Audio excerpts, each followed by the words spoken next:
आज Doubtnut app download करें। Doubtnut पर अपने सभी गणित, रसायन विज्ञान, भौतिक विज्ञान और जीव विज्ञान के डाउट्स का करो सफाया। बस प्रश्न की फोटो खींचो, एक ही प्रश्न को क्रॉप करो और तुरंत वीडियो सोल्यूशन पाओ। अभी डाउनलोड करें। प्रश्न है कि कलन विधि का उपयोग करते हुए एक समान त्वरण के लिए शुद्ध गति की समीकरण प्राप्त कीजिए।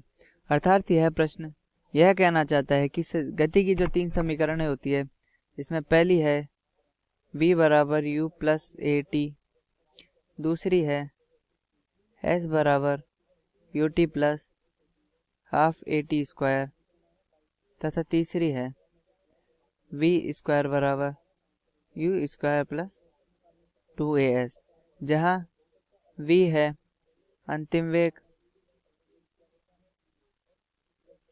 u है प्रारंभिक वेग, a है त्वरण, t है समय तथा s है तय विस्थापन।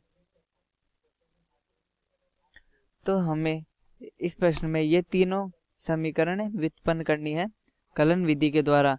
आइए हल करते हैं बारी बारी।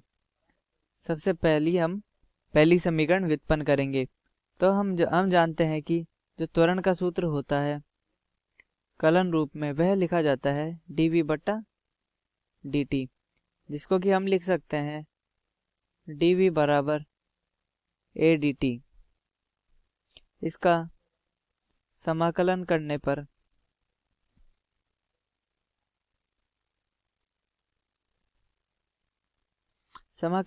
पर हम पाते हैं कि हमें dv रखना होगा u से v तक, क्योंकि हम जानते हैं कि u प्रारंभिक वेग है और v अंतिम वेग है। तो v का मान u से लेकर v तक बदलता है। हम लिखते हैं a 0 से लेकर t समय के बीच में dt। चूंकि एक समान त्वरण के लिए हमें गति की समीकरण चाहिए, तो a का मान नियत होता है। तो अतः इस प्रकार इसको हल करने पर हम जानते हैं कि चूंकि dx बराबर x प्लस सी होता है, और अगर हम dx को a से b तक करें तो यह सिंपली b माइनस a होता है। ये दो समाकलन के महत्वपूर्ण सूत्र हैं जिनका हम इधर उपयोग करेंगे। तो यह बन जाएगा v माइनस यू बराबर a t माइनस 0। तो पहला समीकरण निकल कर आता है v बराबर u प्लस ए टी। इस प्रकार हमने शुद्ध गतिकी का पहला समीकरण प्राप्त कर लिया है। अब हम देखते हैं दूसरा समीकरण। हम लिख सकते हैं वेग बराबर v बराबर dx बटा dt। हम जानते हैं कि जो गति में विस्थापन होता है वह वेग के समानुपाती वह dx बटा dt के बराबर होता है। तो हम लिख सकते हैं कि dt गुणा v बराबर dx, पक्षांतरण करने पर dx बराबर v dt। अब इधर हम समाकलन करते हैं,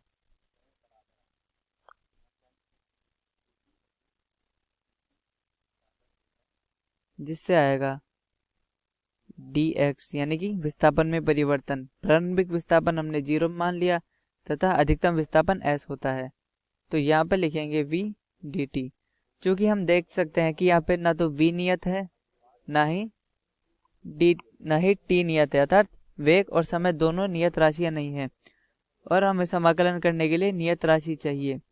तो इसके लिए हम गति की पहली समीकरण का उपयोग करते हैं। तो v की जगह लिखते हैं हम u प्लस ए टी गुणा dt, क्योंकि हम जानते हैं u जो प्रारंभिक वेग होता है वह नियत होता है, क्योंकि प्रारंभिक वेग समय के साथ नहीं बदल सकता तथा एक समान गति में त्वरण भी हमेशा नियत होता है।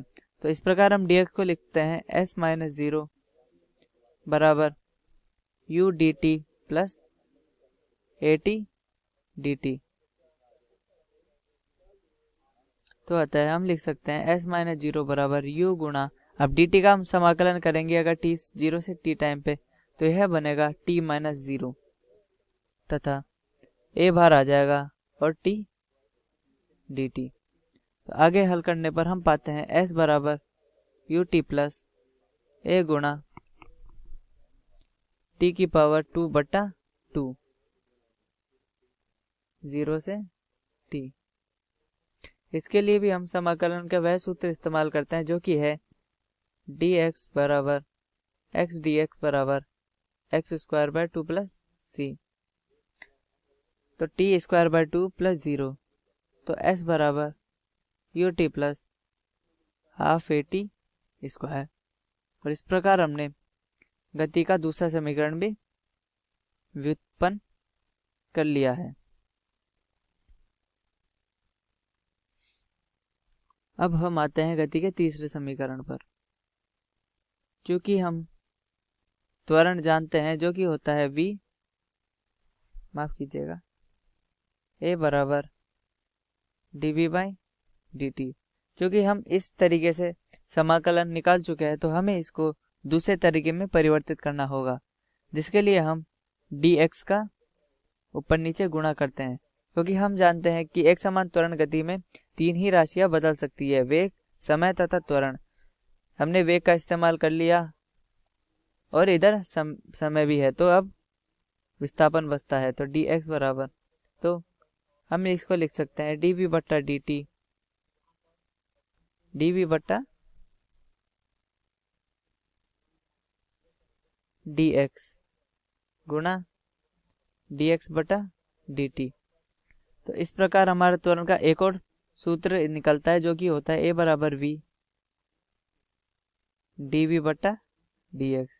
यह भी त्वरण निकालने के लिए एक महत्वपूर्ण सूत्र है जबकि हमारे पास समय का मान नहीं दिया हो, सिर्फ विस्थापन तथा वेग दिया हो, तो हम इसका मदद से भी त्वरण का मान निकाल सकते हैं। अब इसमें भी हम पक्षांतरण करते हैं तो यह निकलता है a dx बराबर v dv। तो अब समाकलन करने पर हम जानते हैं a नियत है जो कि बाहर आ जाएगा। तो a 0 से s तक, क्योंकि अंतिम माइनस प्रारंभिक दूरी, प्रारंभिक 0 अंतिम s, dx बराबर प्रारंभिक वेग u तथा अंतिम वेग v dv। तो हम इसको लिख सकते हैं a s माइनस 0 बराबर, इसको लिख सकते हैं v² 2 v से u से v तक। तो अतः हमारा गति का सूत्र बनता है v² बराबर u² प्लस 2as। यह बनेगा, इधर से as निकलेगा तथा इधर से v² 2 माइनस u² 2 निकलेगा। तो u² 2 को उधर ले जाने तथा पूरे समीकरण को 2 से गुणा करने के पश्चात हमें यही समीकरण प्राप्त होता है। तो इस प्रकार हमने एक समान गति के लिए तीनों समीकरण व्युत्पन्न कर लिए हैं। कक्षा 6 से 12वीं से लेकर नीट, IIT, JEE वो एडवांस के लेवल तक 1 करोड़ से ज्यादा छात्रों का भरोसा। आज ही डाउनलोड करें डाउटनेट ऐप या व्हाट्सएप करें अपने सारे डाउट्स 8400 400 400 पर।